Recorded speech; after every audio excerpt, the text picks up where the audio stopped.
Welcome back to the Rebel's Edge. I am Jon Najarian, and Pete Najarian and I will discuss the events in China that left people scratching their heads and maybe reaching for their wallets, definitely hitting the sell, sell, sell button. We'll have all that and more on the Rebel's Edge. Bang!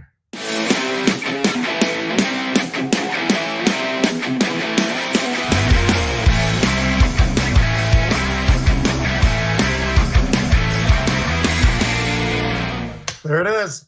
I'll tell you, we've had some wild weeks, John, but, every week seems to be wilder than the week before. It's just been an incredible market, and we are 4 weeks from today for the election, by the way. That's right. Yowza. November 5th, baby. If you're a Democrat, by the way, plug your ears just for this second, because on Polymarket right now, Trump is almost up 9 points over Kamala. And the reason for that is inflation, forever wars, the fact that FEMA is not helping people right now, and yet will send $175 billion to Ukraine, all that kind of stuff. Okay, you can pull your fingers out of your ears, Democrats. We love you. So I don't care if you're a Republican or Democrat, independent, don't care. Just laying down some facts. That's all I did just then. But I know some of you wouldn't appreciate it. All right, Pete, let's dive into macro minutes, shall we? Let's do it. Hang Seng Index in Hong Kong plummeting 9%. Wow. Worst single day loss since October 2008. Ouch. We're going to cover this in depth with our observation of stocks and ETFs linked to China. But that's my macro today, Pete. All right. So my macro is this. If we didn't have enough of it, we're going to get even more. We got Fed speakers lined up and ready to talk. And we're going to be hearing so much from those guys. And I'm not talking about Powell. I'm talking about just some of the other folks out there that are going to have a voice. There's a lot of different things going on from the macro perspective, John. The crude inventories is another thing. Earnings, of course, which really truly kick off Friday. Obviously, there's always earnings every day, blah, blah, blah. But it's going to kick off with the financials. And I've said that once. I'll say it again, and I'll probably say it tomorrow, because that is what people are going to be looking forward to. They want to know what things look like for the banks. And that's what we're going to start finding out on Friday. Yep. It is going to be a very watched and important earnings cycle right now.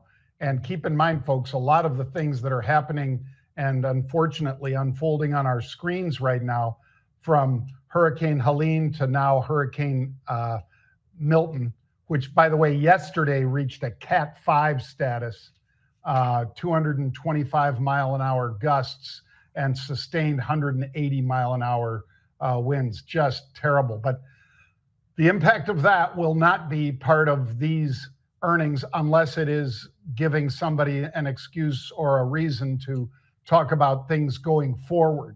So, for instance, if I was Home Depot, I certainly wouldn't be gleeful, but I would say people are going to be buying a lot more at Home Depot over the next quarter. I'll guarantee you that. And Generac had a pretty nice day the other day as well, John. Generac. That's right. As they usually do when storms hit. Good point, Pete. All right. Macro minute, that's underway. Let's do fantastic futures and crude oil. I have to hit that one, Pete, because right now, crude oil, I've got it down 4.7% on the day, falling to 73.53. That's good for those of us who drive internal combustion vehicles. It's good for shippers. It's good for the airlines. But it's certainly not good for you if you have some of those ETFs tied to crude oil and distillates. What do you got today, Pete? Well, I'm going to give you a twofer on this one real quick, though. I'm going to hit you some Bitcoin, because it was just a week ago, Bitcoin was trading 60,000. Then we jumped up yesterday, got as high as 64,000. Today, what are we doing? Well, we're going back down again. We're going to test that side. So we're back to 62,000. This movement has gotten extremely volatile, which leads me into the volatility index. So what is the volatility index telling us, and what have we seen of late? Well, we've seen a major spike, definitely. We got well over 22. And then we started to pull back a little bit. So I think we're going to have to switch this up, John. We were sort of in that range of, call it 17 to 19 for the VIX. I think now we're going to have to push that up a little bit, at least for now, that maybe we're in something closer to a 19 to 22. We'll see if that plays out. This is just a very rapid just move to the upside for all the right reasons. A lot of different things going on in the markets right now that have people a little bit scratching their head. And because of that, when they are scratching their head, the other thing is they get a little nervous and the volatility starts to go up, up, up. So we are looking at basically S&P 500 moving about close to almost 1.5%, call it. So are we going to see that? If not, we're going to see this sink all the way back down again, John. But for right now, we're over 20. Yep. And that's worth paying attention to for sure, folks. And that little chart shows exactly, where the VIX, the volatility index, came from and where it went to because of the uncertainty of the last 48 hours. Yeah. All right, let's kick it off with those Chinese stocks, Pete. Dive right in with the sharks. Chinese equities, so whether it's Baba, Billy, PDD, Neo, Lee, any of these, the only one really that I saw, Pete, that wasn't being impacted was Boyd, BYD. And they were managing a positive session, but everybody else was just getting clocked. And if the stocks that make up the indexes are going down, those indexes have to go down. So, of course, the KWEB shares and ETFs tied to KWEB as well as FXI, we were feasting on the way up. Well, this is not a feast day for anybody but the bears in any of those Chinese equities or ETFs. It's just going down, Pete. Yeah, yep. And the People's Bank of China, John, and the money, the stimulus that they tried to throw in there, was it enough? I'm going to give you an answer right now. No, 70 billion was not enough. And the purchase of Chinese equities and all the rest of it, it worked for a little bit. And now we're seeing a little bit of a pullback. That being said, it's still interesting, though, as you look into the options world, unusual options world, we still see some buyers of those big ETFs that are coming out of China. And we are seeing that. Now they're going out in time for the most part, but there certainly is still that bullish side. So is more stimulus coming? I would think that maybe somebody thinks that they know that there is, because this 70 billion wasn't going to cut it. It hasn't cut it. It gave it a nice move, but then all of a sudden we're retracting back just a little bit. So look for some more stimulus coming in the future from China, I would say, John. Yep. And that's why people were upset today. China did everything they said they were going to do, but the feeling was that they were going to announce an even bigger new program, which, as Pete said, they did not do. So volatility for the FXI, it's about 46 to 50 out there in November, Pete. So that's telling you an awful lot, folks, about how much they think things could be moving. I mean, that's close to 3% moves on a daily basis. Today, it made a 9% move. So we'll see what happens tomorrow. All right, Pete, Docusign, DOCU. They are going to be replacing a stock in the mid-cap 400, the S&P mid-cap 400.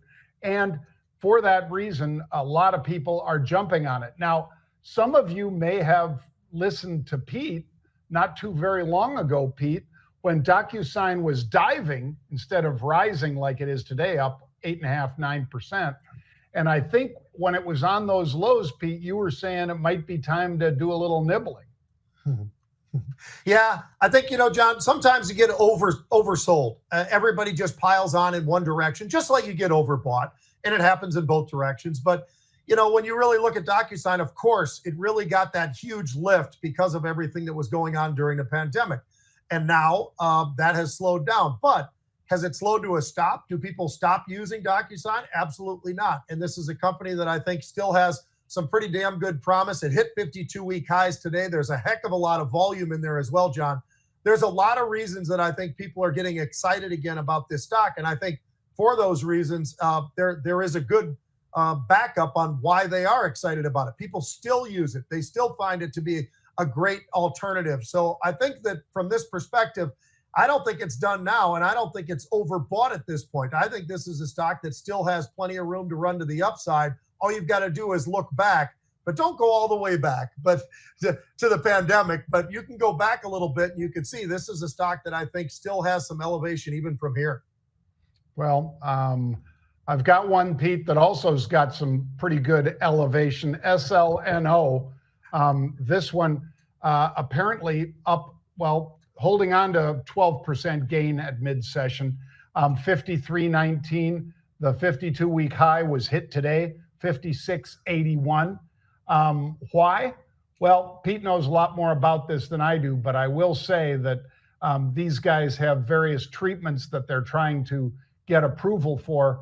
And when you get a priority review with a prescription drug user known as a PDUFA, that is a very positive thing. And that is why the stock is up today. I couldn't tell you what this syndrome is that they're treating, Pete. I can tell you that I hope and pray that it works and that these guys do get that PDUFA through as quickly as possible. Yeah, their work is really focused on rare genetic diseases, and you know, those are all diseases that most of us, when we say rare, they truly are rare. So somebody, thank goodness, goes out there and tries to find some of the answers. They've got this review, as you talked about, John. They also got back no need for advisory committee, which tells me that this is something that they're looking at in a pretty positive way. That's why the stock is moving the way it is. It's why it hit those 52-week highs and jumped significantly. It got almost up to $57 a share. It's a really heck of a move that it's taken. By the way, this stock 10 years ago, John, was $480. So the fact that it's down here now where it is and it's made this big move to get up here at these 52-week highs, there might still be a little something left in the fuel tank on this one as they continue to move their way through. They've got a very low cash burn, which is unusual for a company like this. Usually you're kind of concerned about, wow, the cash burn is going to kill them. It's not. So that's something I think that's pretty beneficial. And when you've got the fundamental side of it, you've got those shorts that we always talk about. That squeeze starts to feel pretty bad after a while. And that short levels is anywhere between 12 and 19%. So I think the short squeeze is on, and I don't know how high it can go, but I don't necessarily think today's high is the high that it's going to hit. I think it's going to go much higher. Well, how about this one? Do you think this one's going a lot higher, Pete? Palantir, Israel Englander, PLTR. He runs a $69 billion, I'll call it a fund, whether it's a hedge fund or whether it's a lot of really aggressive and smart traders that he backs. It's very similar in many ways, Pete, to Billions, the way that they allocate capital to their people, and then they cut them off. If they're not making money, they are gone. But Israel himself has added to Palantir and SMCI, super microcomputer. So that's a lot for one of the biggest hedge funds on the planet to push this one hard. He thinks it's the great way to play AI, and I think he's right. Yeah, AI and the fact that they've got that. They've also got data analytics. They've got that. After this launch of this AI program, that things started to accelerate in terms of their revenue, John. So that's why this thing is out all the way back up and pushing and actually making a new 52-week high today. They got an unbelievable balance sheet. I mean, when you take a look at that, John, they got $4 billion in cash, free cash flow of $500 million, and almost no debt. So they've got plenty of room. I think they are really positioned well to go much higher. And when you're in that counterterrorism, and we know what's going on around the world, it certainly doesn't seem to be a bad place to be, especially when you incorporate the AI piece that you're talking about. So a lot of reasons why this one, I sound like I'm a bull in everything, and I kind of am so far, because everything in front of us, John, that we're looking at makes a lot of sense. And I think that they've extended, and I think they can continue extending to the upside. I don't think this is even close to the top for Palantir. Well, Pete, December of 22, obviously right now we're October 8th of 2024, but December of 22, it was a $6 stock. Mm-hmm. So you're talking in less than 2 years, the stock is up better than sixfold, coming up on 7 times the price that it was in December of 2022. So A lot of people loved to hate on it when this was a $6 to a $10 stock. Pete and I always liked what Palantir was doing. Doesn't mean I held it the whole way up, folks. I'm not going to lie to you. I'm going to say that, unfortunately, I have traded out of this one several times and unfortunately missed a big part of the ride. But I've caught some nice moves from time to time in here. But would I have been better off just buying and holding it like Buffett, Pete? The answer is yes. Yeah, but of course there are other ones that don't continue to go up like this one has. So in fairness to you too, that's not always the easiest thing to do. All right, are we ready to run to some sports, man? Let's do it. Let's do it. So the NCAA, there's potential for a preliminary, at least, approval, John, of a settlement that's going on. And if people haven't been following this, that basically the $2.8 billion of damages that are out there, that the NCAA is saying, all right, well, this is getting a little bit closer to possible payments, which would then give the opportunity for schools to start allocating out money to some of these players, John. So it becomes a pretty interesting thing. What some people might not like about this is they're looking at about 90% of that money that they're going to have that goes to the various schools of the Power Five. It's going to be, well, how do you allocate it? When you've got football, when you look at the sport itself and what TV revenue and all the revenue that comes in, that's about 90% if you include men's basketball as well. So, you know, a lot of people will be angry about that. I don't know. Nobody really knows exactly how this thing is going to play out, but this is a big money part of the NCAA and what football has been kind of kicking around for a while. We've talked about NIL. We've talked about the portal and all those things. But then this lawsuit, and it looks like they're getting closer and closer to getting something potentially done. And if they do, John, what it looks like right now anyway, it looks like allocation of about $20 million per school. And that's something that will have a cap on it, which I think makes a lot of sense. I don't like the idea of when they started NIL, which is name, image, and likeness, and players can go out there and there is an unlimited cap. And the big get bigger and the small don't. So I like the fact that they're talking about what a cap could look like coming from these schools. I think that makes a lot of sense. What do you think about this? I know that you and I both love the fact that college football and college basketball and college everything are considered amateur sports. They're not anymore, folks. And what do you think about this? It seems like the right direction. If you're going there anyway, at least this gives you some sort of something to work off of, very similar to the NFL and how they do it. Yeah, it is also all this cash that these schools have made. They've given, of course, in most cases, scholarships to players, whether it's basketball, volleyball, football. They've given scholarships to these players, which are worth probably in the neighborhood of, depending on if you're from that state or not, $60,000, $70,000 per player. And that was always the kind of trade-off, that the player got free school, if you will, room and board as well, in exchange for their talent on the field. And then TV revenue really started ramping up, as well as a lot of these video games, Pete, that are, tied to NCAA athletes.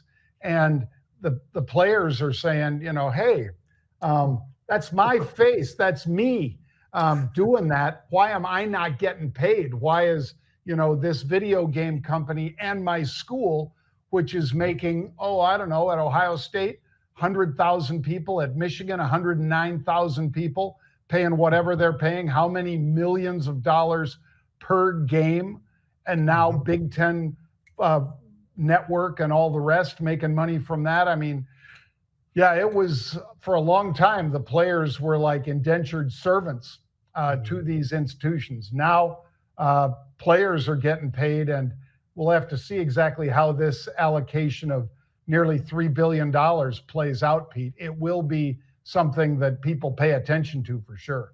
Yeah, absolutely it will. All right, let's jump to the NFL real quick. And with the NFL, John, I wanted to run this one by you. What team, and you can have more than one, or if you have one or whatever, but what team do you look at in the NFL right now? We're only 5 games in, but which one that looks terrible to start out in these first 5 games, What are they going to do? And who has the opportunity to still save their season, even though they've started off in a terrible way? And I'm going to throw this one out to you, the Cincinnati Bengals.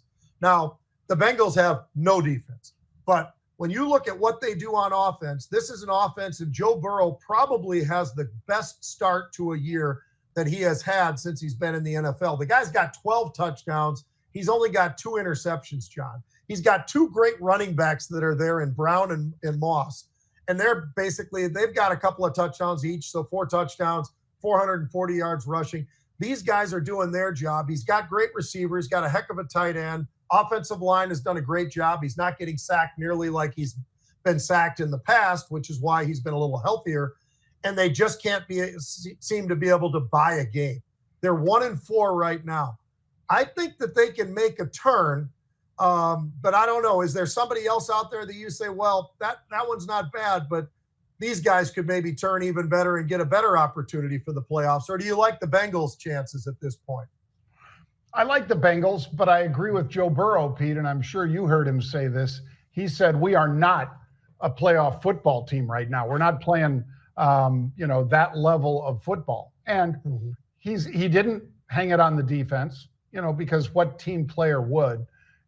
You're alienating your defense. You and I can talk about it, but Joe Burrow and the head coach can't really just say, well, our defense sucks. And if they didn't suck so bad, well, take a look at San Francisco, by the way, right now. Pete and I talked about that one. Surprisingly bad. And yet, a topic we're about to hit, maybe there's a guy going to go in there and help them turn that thing around, Pete, because there is a world of hurt going on in San Francisco. It's not that Purdy sucks and he's thrown 50 interceptions. It's that their defense can't stop anybody seemingly right now. And they were one of the stoutest defenses in football. I'd say it was, Pete, see if you agree. I'd say San Francisco, the Ravens, Kansas City were the 3 of the best, maybe followed by Philadelphia.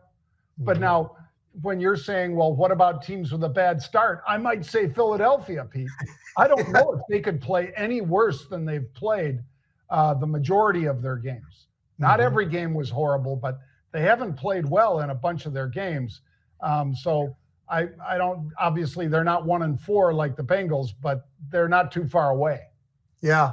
There's some teams that are struggling out there. By the way, the defense for the Cincinnati Bengals, they're number 31 of 32 in terms of points allowed. That's how bad they really are. So the fact that they've even won the one game is a little bit surprising with that defense. So John alluded to this, and now we got to jump to this. NFL, not for long. We talk about that all the time. Everybody's like, what does NFL really stand for? Not for long. And why do I say that? Well, Robert Saleh, see you later from the New York Jets. They basically said, you know what? We got to tap out. We've got to change something up. We've got this Jets team. We went out and got the quarterback that we never had and we need.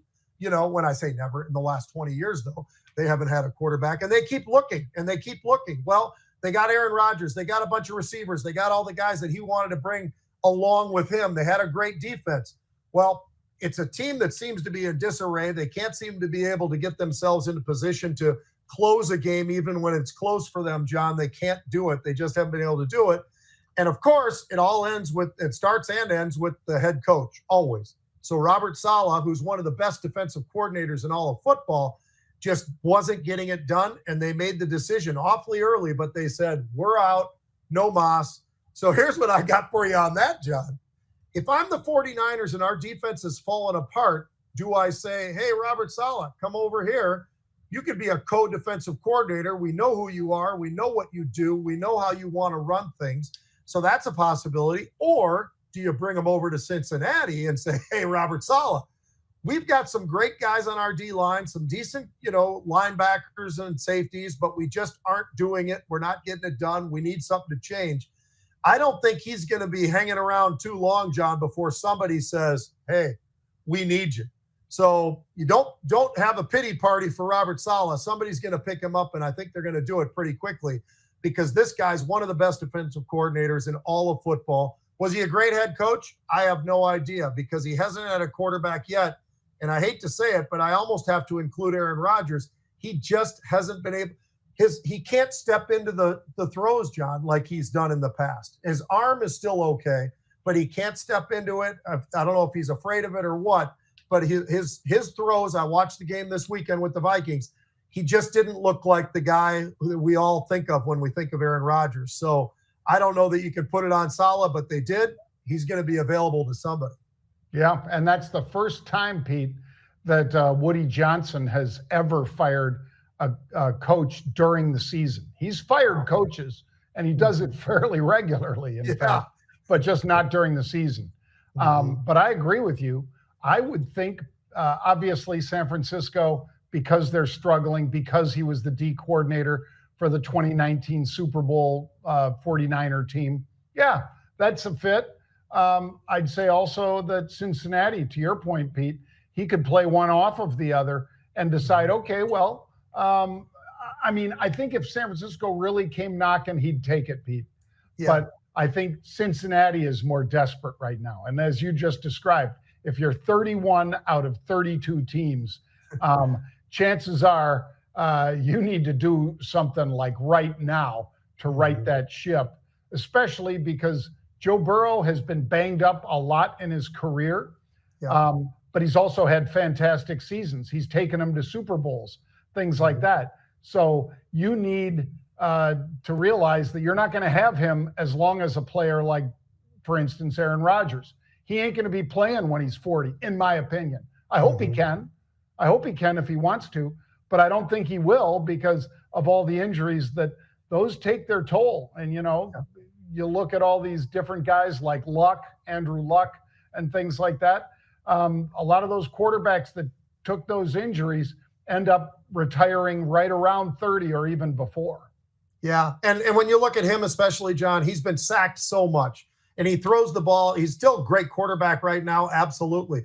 But how long will he want to play as well? He'll want to play a long time, but he'll probably want to also step away when it's just too much for him physically. And you know what? Those sacks add up by the time you get 6, 8, 10 years into the league. It's time to go. Yeah. Well, folks, we appreciate you joining us. We're going to be running a special hurricane preparedness webinar on Thursday. So look for that on social media. We'll be inviting, it's a free webinar. And we're just going to basically give you some of the best plays, for instance, into times like this. Not in order to feast on somebody else's problems, but which stocks are more likely to be hit because of this hurricane. Insurance company stocks probably. Which stocks are likely to benefit, stocks that help you rebuild and so forth. So we're going to run a special webinar right at the market close on Thursday.